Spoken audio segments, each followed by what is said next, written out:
ಮುಗಲ್ ರೇವಣ್ಣ ಅವರ ವಿಡಿಯೋ ಬಿಡುಗಡೆ ಆಗಿದೆ, ಅವರು ಬರ್ತಾರೆ ಅನ್ನೋಂಥದ್ದು ಸರ್. SIT ಅದಕ್ಕಿಂತ ಬರೋಕ್ಕಿಂತ ಮುಂಚೆನೇ ಏನಾದ್ರು ಬಂಧನ ವಶಕ್ಕೆ ಪಡೆಯುವಂಥ ಪ್ರಯತ್ನ ಏನಾರು ಮಾಡ್ತಾ ಇದೆಯಾ ಸರ್? ನಾವು ಎಲ್ಲ ಪ್ರಯತ್ನಗಳು ವಿದಿನ್ ದಿ ಕಂಟ್ರಿ ಏನು ಮಾಡಬೇಕು ಎಲ್ಲ ಮಾಡಿದ್ದೇವೆ.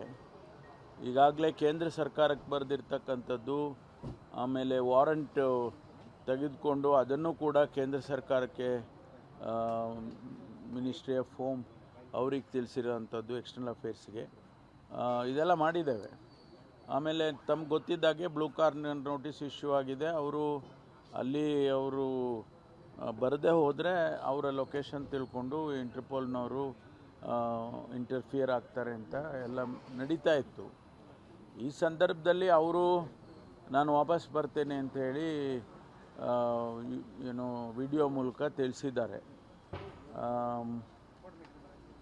ಅದು ಭಾಳ ಸೂಕ್ತವಾದದ್ದು. ಏಕೆಂದರೆ ಕಾನೂನನ್ನು ಇದರಿಂದ ತಪ್ಪಿಸ್ಕೊಳ್ಳೋದಕ್ಕೆ ಯಾರಿಂದನೂ ಸಾಧ್ಯ ಇಲ್ಲ. ಅದಕ್ಕಾಗಿ ಅವರು ಈಗ 31ಕ್ಕೆ ಅವರು ಎಕ್ಸ್ಪೈರ್ ಆಗುತ್ತೆ ಅಂತೇನೋ ಹೇಳ್ತಾ ಇದ್ದಾರೆ. ಅವರ ಮೆಂಬರ್ಶಿಪ್ಪು ಚುನಾವಣೆಯಲ್ಲಿ ಸೋತರೆ ಅವ್ರ ಮೆಂಬರ್ಶಿಪ್ಪು ಹೋಗುತ್ತೆ. ಆಟೋಮ್ಯಾಟಿಕ್ಕಾಗಿ ಅವರ ಡಿಪ್ಲೊಮ್ಯಾಟಿಕ್ ಪಾಸ್ಪೋರ್ಟ್ದು ಕೂಡ ಸೀಸ್ ಆಗ್ತದೆ. ಇದೆಲ್ಲ ಅವ್ರು ತಿಳ್ಕೊಂಡು ಬಹುಶಃ ಅವರು ಬರೋದಕ್ಕೆ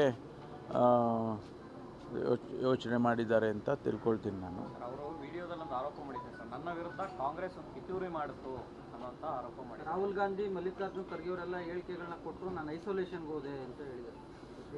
ಇರಲಿ, ಅದನ್ನೆಲ್ಲ ನೋಡೋಣ. SITನವರೆಲ್ಲ ಗಮನಿಸ್ತಾರೆ ಅದನ್ನೆಲ್ಲ.